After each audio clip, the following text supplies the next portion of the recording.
want us to believe that there's a quarterback competition Yeah. in Jacksonville. Right. I.e., please make us an offer for Gardner Minshew. Gardner Minshew he's so good, he's in the quarterback competition to be the starter with the number one overall pick in the draft. What do you want to give us? Anyone? Someone? Falcons, you need a backup now. A.J. McCarron's injured. Definitely. Cowboys, we're going to talk about that situation too. Come on, somebody. I feel like that's what's going on, unlike with New Orleans where there's a real quarterback competition, Chris. And I'm looking forward to seeing that game. I know we're not supposed to talk about it until later, but for reasons that I won't mention, we've got more space today than we otherwise would have when it comes to talking.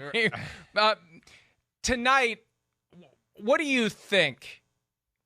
Taysom Hill, Jameis Winston, what do you think either of them needs to do to get the kind of edge that starts to make it clear that one of them is going to be the starter against the Packers? I feel like it's Taysom Hill's job to lose. I've had that feeling all along. I think you know that. Again, for all the reasons we stated last week, right? I mean, with Taysom Hill, first off, you're right. It's a great preseason game to have. There's some storylines and some real evaluating. But, yeah, I mean, Taysom Hill, we know he's Sean Payton's little toy, pet buddy, project, whatever it may be.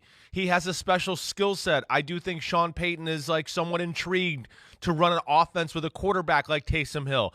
Big arm, can run. He hasn't had something like that. He's had Drew Brees, who is, the model quarterback. I'm just going to pick you apart and be smart all through the passing schemes. So I think there's like some new life and energy with that too. So I really look at it like Taysom Hill will have to play badly or less than, and Jameis Winston will have to play, above average or have a really good night, I think, to get the job. Because, again, if you look at these little clips from Taysom Hill, the quality of the football, some of the throws, how he looks in the pocket, to me is quarterback. I know he's a great athlete, and we're waiting to see if he can really play quarterback. But throws like that make me think, this guy's got every club in the bag and he can do it all. And the interception that we talked about last week, listen, it's a mistake. I think the receiver was wrong. They'll get on the same page. I'm not worried about that type of stuff. But I'm like you. It's going to be fun to watch both kind of these quarterback battles tonight.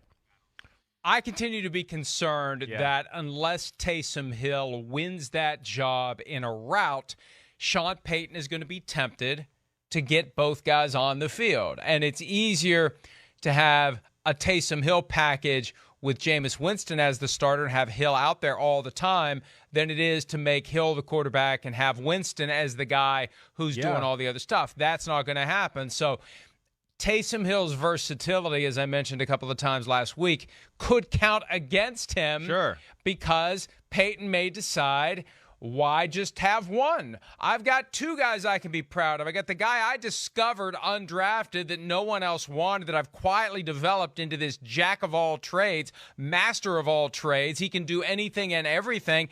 And I have the guy that the Buccaneers couldn't wait to kick his butt out of town when his rookie contract expired. They gave up on him.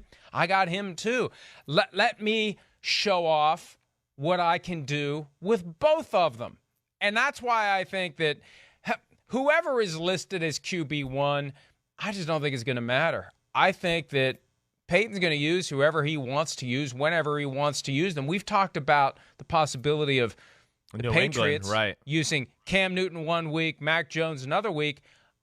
I think that Sean Payton definitely is in a position, number one, to consider it, and number two, to pull it off. I don't disagree with you. I don't think it'll be a full-time type of thing, but I do think, will there be maybe a package of plays for every game? Whether they use them or not, I don't know. But where Jameis Winston is the quarterback and then Taysom Hill might be on the field doing something else, I wouldn't be shocked. You're right to throw a curveball at the defense or something like that. But to me, that's the million-dollar question. That's what you hear everybody talking about on TV, kind of what you're bringing up.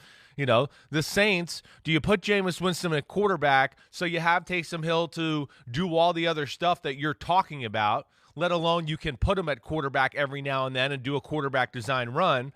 Or do you make him the quarterback and now design an offense that very few people at quarterback can run in the game? And then that can also make Sean Payton extremely creative, because now you're worried about, not only the Sean Payton, Alvin Kamara runs, but like we talked about before, the Taysom Hill quarterback design runs, the bootlegs, all the special things you can do with him that way.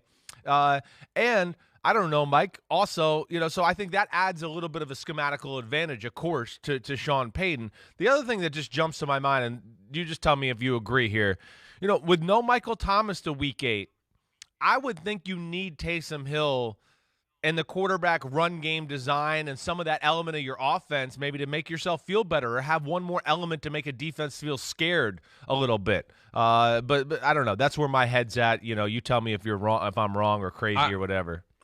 I don't disagree with that at all, but I just think that if you want to get your 11 best guys on the field, it's possible that your top 2 quarterbacks are 2 of your best 11, and you find a way to keep them on the field, especially when Hill can do all those other things. It's going to be fascinating to see what happens tonight and where it's all heading 20 days from now when the Saints take on the Packers to start the 2021 regular season. Hi, I'm Mike Tirico, and thanks for watching. Make sure to hit subscribe for the latest news and highlights from NBC Sports.